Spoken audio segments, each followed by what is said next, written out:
Okay, what's up mga chillax? Nagbabalik na naman si Chillax Moto para sa isang e-bike ride. For today mga chillax, dalawa gagawin natin. Isa is, kung napapansin nyo yung camera natin sa helmet natin, helmet cam natin bago mga chillax.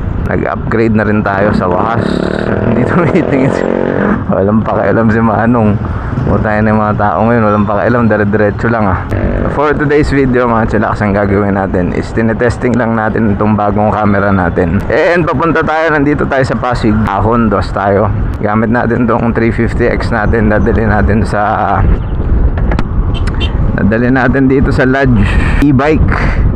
So 10-month update ng ating Keso 350X. Dalawa ang pakay natin ngayong araw na to. Isa is yung e-bike natin, ipapacheck natin tong sa 10-month update niya mga chillax is wala pa ring upgrade. All stock pa rin tayo, except pa rin syempre yung shocks natin sa likod na yun yung una natin pinalitan dati kasi sumasayad tayo sa mga humps. Tinaas lang natin ng 10mm yung rear shock. Yung battery natin all good pa rin, umabot pa rin ng 80, 79, 80, 81 pag mainit pa no. Yung full charge niya, wala pa ako napapansin na pagbabago. Ay, meron pala tayong pinalitan dito. Dito din natin pinapalitan sa Lodge e-bike. Nag-loose connection yung ano neto mga chillax, siguro mga last month lang. Yung breaker, i-on ko, magbubukas yung panel tas biglang mamamatay. Yung pala maluwag yung connection dun sa breaker. Sinadjust dito sa Lodge e-bike na palitan na yung breaker, so pinalitan na lang natin yung breaker.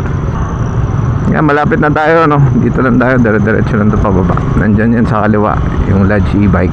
Tingnan na rin natin kung anong meron dun sa shop nila. So, yun nga pala, kaya natin dadalhin tong e-bike natin doon kay Lodge is papacheck natin yung mga preno kasi parang iba yung pakiramdam eh. So, papasilip lang natin. Hindi ko alam kung ubos na yung brake pads nito, iba na yung tunog eh.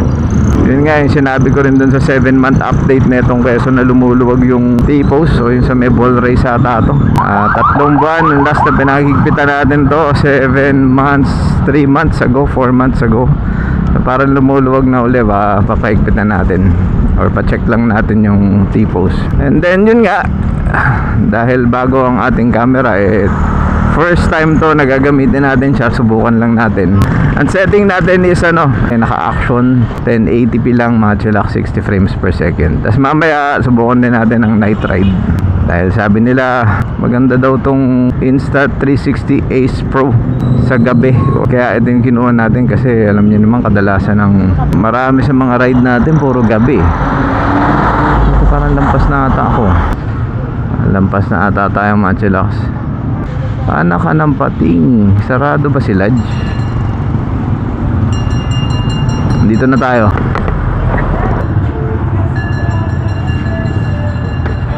Kala ko sarado kayo eh. Ha? Oo. Pacheck ko lang maluwag na tayo sa T-post.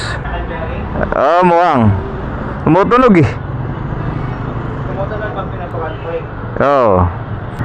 Okay, dito na tayo mga chillax. Pa-check lang natin. Ito yung Keso natin. Malinis-linis pa naman. And then yung preno, hindi ko alam kung ubos na yung preno eh.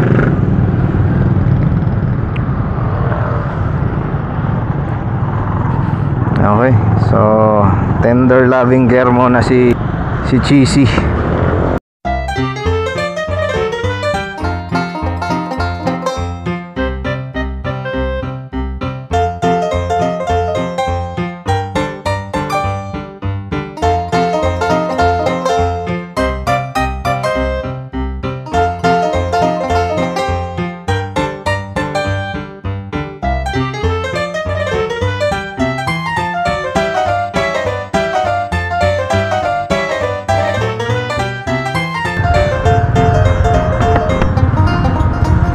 Okay, tapos na tayo.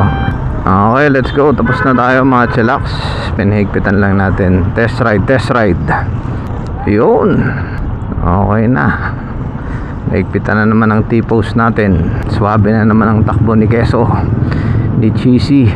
Okay, test mic 1, 2, 3. Kamusta ba ang audio natin mga chillax? Okay ba? Sana okay tong Ito din yung mic natin dun sa GoPro natin eh. Pinalitan lang natin ng adapter.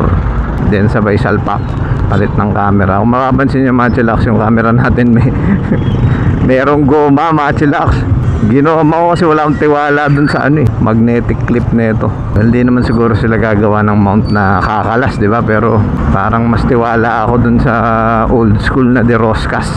Okay, sana okay ang ating video quality and audio quality nitong Insta360. Ang gulo ng vlog ko ngayon, mga chillax, pasensya na. Dalawang agenda natin ngayong araw na to. Okay, tapos na tayo kay Lodge e-bike. Mamayang gabi lalabas ulit tayo. Subukan naman natin yung pure video mode netong Insta360 Ace Pro.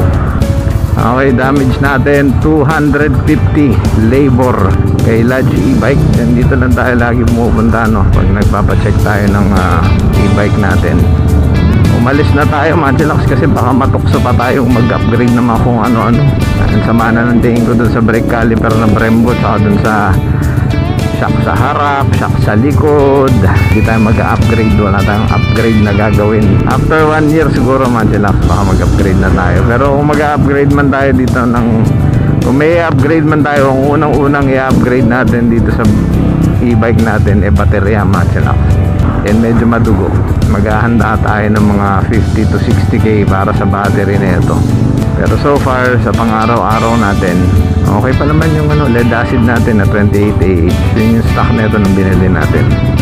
Daily charging, wala namang problema pa.